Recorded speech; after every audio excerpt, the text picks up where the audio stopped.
अब विवाद social media पर इस बात से हो रहा है कि क्या गुलशन जिस तरह से पारो आरती की मांग भरा था, उसी तरह से उसे पत्नी बनाकर आजीवन अपने घर में रखेगा या उसे छोड़ देगा।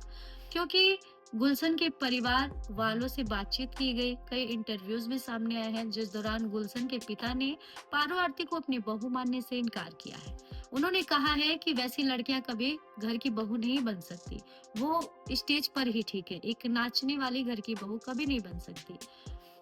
गुलशन के पिता ने ये भी कहा है कि पारो आरती पहले से ही शादीशुदा है, न जाने क्या-क्या करती है। वैसी लड़की मेरे बेटे को फँसा ली है, हम लोग बेटे को समझा-बुझा देंगे, फिर ये मामला शांत हो जाएगा, लेकिन हम उसे अपने घर में कभी नहीं लाएँगे, बहू कभी नहीं बनाएँगे, हम तो इस शादी को ही नहीं मानते हैं। ये एक मेरे बच्चे से नादानी है। यहाँ तक कि उनके पिता ये भी कह देते हैं कि मेरा बच्चा गुलाल लिया था, गुलाल लगाया था, होली का माहौल है तो जोश-जोश में लगा दिया होगा, वो सिंदूर नहीं था। अब गुलशन के पिता के इन तमाम बयानों के बाद पारो आरती का भी बयान सामने आया।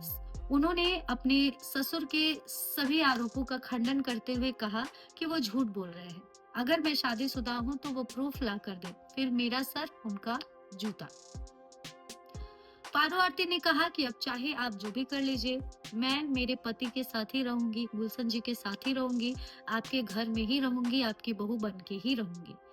मुझे चाहे उसके लिए जो करना पड़े। सोशल मीडिया पर डंके की चोट पे पारो आरती ने अपना हक और अधिकार मांगा है। यहाँ तक कि पारो आरती अपने दर्शकों से भी गुजारिश कर रही हैं कि फिलहाल कई दिन से गुलशन का फोन बंद आ रहा है। हो सकता है उसके परिवार वाले उसको प्रेशर दे रहे हो, प्रेशराइज कर रहे हो, लेकिन मैं उसके बिना नहीं रह सकती। दोस्तों प्लीज मेरी मदद कीजिए। एक आप ही लोग हैं जो हमें मिला सकते हैं। इस तरह से पारो आरती ने सोशल मीडिया पर अपने फैंस से, अपने प्रशंसकों से, अपने दर्शकों से गुहार लगाई है। फिलहाल सोशल मीडिया पर पारो आरती और गुलशन के प्रेम विवाह के चर्चे हैं। आप इस चीज को किस तरह से देखते हैं? आप मेरे इन तमाम बातों से सहमत हैं, नहीं हैं?